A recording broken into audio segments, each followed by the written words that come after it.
നമ്മുടെ റിലേറ്റീവിൻ്റെ വീട്ടിൽ വന്നപ്പോൾ നമ്മൾ ഒരുപാട് നാടൻ പൂച്ചകളൊക്കെ ഉണ്ട്. അവിടെ പെറ്റായിട്ട് വളർത്തുന്നത് വേണ്ട ഒരു മെയിലും ഫീമെയിലും അതിൻ്റെ കുഞ്ഞുങ്ങളുമാണ്. എല്ലാം അടുത്ത ഡെലിവറിക്ക് വേണ്ടിയുള്ള തയ്യാറെടുപ്പ്, എല്ലാം പ്രഗ്നൻസി ആയിട്ടുള്ള കയറ്റുകളാണ്. അപ്പം ഒരുപാട് പേര് ഇതോണക്ക് ഇപ്പം ഞാനിവിടെ ആദ്യമായിട്ടാണ് വരുന്നത്. വരുമ്പോഴും നമുക്കൊരു വലിയ സന്തോഷം. ഇത്രയും നാടൻ പൂച്ചകളെ ഒരു ഇവിടെ തന്നെ വീട്ടിൽ നിന്നൊന്നും വെളിയൊന്നും പോകാറില്ല, ഇവിടെ തന്നെ അവർ വളർത്തുന്നത്. അങ്ങനെ ഒരുപാട് ആൾക്കാർ ഇതിനെ വളർത്തുന്നുണ്ട്. അപ്പോൾ ഇത് ഓർമ്മ വരുന്നത് എൻ്റെ പണ്ട് കുഞ്ഞുനാളിൽ ഞാൻ കുഞ്ഞൻ പൂച്ചകളെയൊക്കെ ഓരോ ഏരിയയിൽ നിന്ന് എടുത്തുകൊണ്ട് വരും. വാപ്പിച്ച ഞാൻ അറിയാതെ കൊണ്ട് കളയും, ഓട്ടിക്കും, വഴക്ക് പറയും.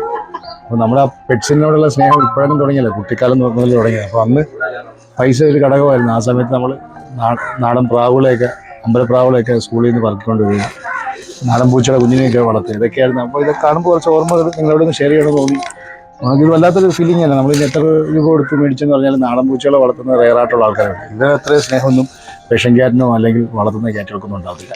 എനിക്ക് ഒരു വല്ലാത്തൊരു സ്നേഹം. നമ്മൾ ആഹാരം കൊടുക്കുന്നത് കാണുമ്പോൾ എവിടെ നിന്നാലും ഓടി വരുന്ന ഒരു ടൈപ്പാണ് നാടൻ പൂച്ചകൾ. അതുതന്നെ എന്നെ വലിയ പരിചയമില്ല, പക്ഷെ പേടി ഒന്നും ഇല്ലാത്ത രീതിക്കാണ് മനുഷ്യനോട് അത്ര അറ്റാച്ച് ചെയ്ത് ഈ വീട്ടിൽ വളർന്ന പൂച്ചകൾ കണ്ടപ്പോൾ ഒരു സന്തോഷം. നമ്മൾ പെറ്റ് ലവർ ആയതുകൊണ്ട് ഇതൊക്കെ കാണുക എന്ന് പറഞ്ഞാൽ വല്ലാത്തൊരു സന്തോഷം തന്നെ. ഒക്കെ വീഡിയോ ഇഷ്ടപ്പെടാൻ സപ്പോർട്ട് ചെയ്യാൻ മറക്കരുത്. നന്ദി.